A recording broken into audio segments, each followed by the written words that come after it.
হরে কৃষ্ণ, কেমন আছো বন্ধুরা? আশা করি সবাই খুব ভালো আছো। আজ আমি আবারও একটি নতুন টপিকের ভিডিও নিয়ে চলে এসেছি। আজ আমি আপনাদের বলতে চলেছি যে সিঁদুর কিভাবে পরবেন এবং সিঁদুর পরার সমস্ত নিয়ম কারণ আজ আমি এই ভিডিওর মাধ্যমে বলতে চলেছি যে কিভাবে সিঁদুর পরলে আপনার স্বামীর আয়ু বৃদ্ধি পাবে এবং কিভাবে সিঁদুর পরলে আপনার স্বামীর আয়ু নষ্ট হয়ে যাবে। আপনি কি ভুল পড়ছেন? তাহলে ভিডিওটি স্কিপ না করে পুরোটি দেখতে থাকুন।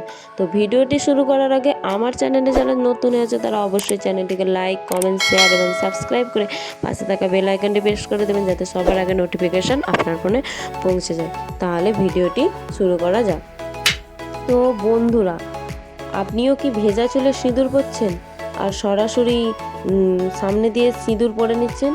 তাহলে আজ থেকেই সিঁদুর পরা চেঞ্জ করে দিন।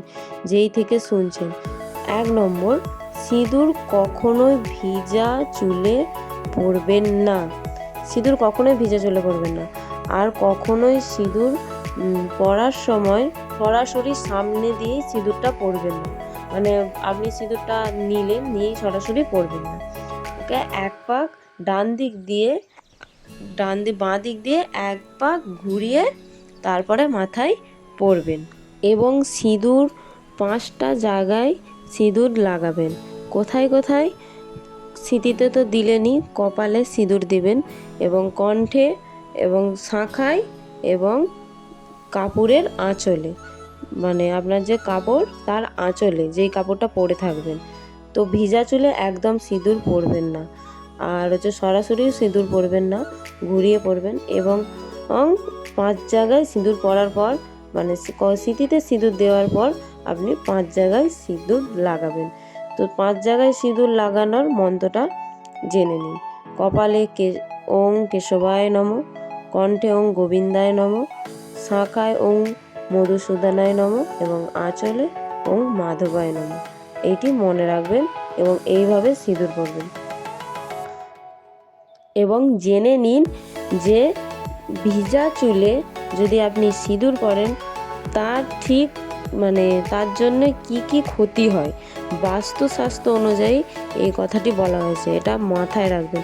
যদি এই ভিডিওটা কোনো মহিলা দেখে থাকেন তাহলে অবশ্যই আজ থেকে ভিজা চুলে সিঁদুর পরবেন না। চুলটা শুকোতে সময় দিবেন, তারপরে সিঁদুরটা পরবেন। আর সিঁদুর পরার জন্য সময় রাখবেন।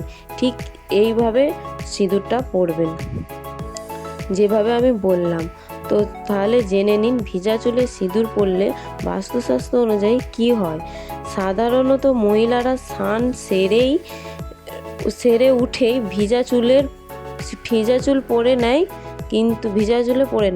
কিন্তু বাস্তুশাস্ত্র মতে স্নান করে উঠে ভেজা চুলে সিঁদুর পরলে তার কুপ্রভাব স্বামীর সহ তার পুরো পরিবারের ওপর পড়ে।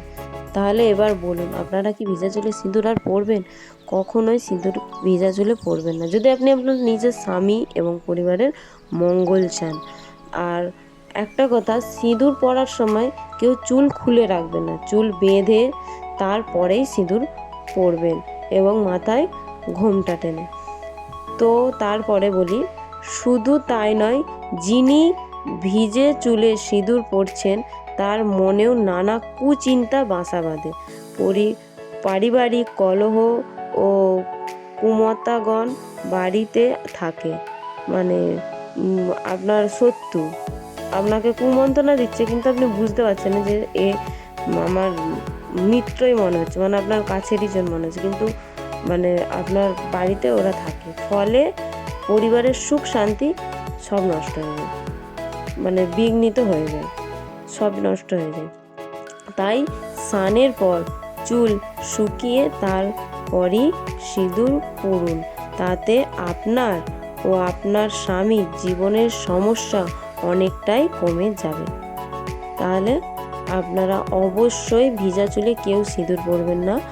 আপনারা চুল শুকনো করে তারপরে সিঁদুরটা পরবেন এবং ঘোমটা দিয়ে পরবেন এবং চুল খুলে কখনোই সিঁদুর পরবেন, চুলটা গুটিয়ে পরবেন এবং সরাসরি সিঁদুর কখনোই পরবেন না। বাঁ দিক দিয়ে এক পাক হাতকে ঘুরিয়ে নিয়ে মাথার উপরে ঘুরিয়ে নিয়ে তারপরে সিঁদুর পরবেন।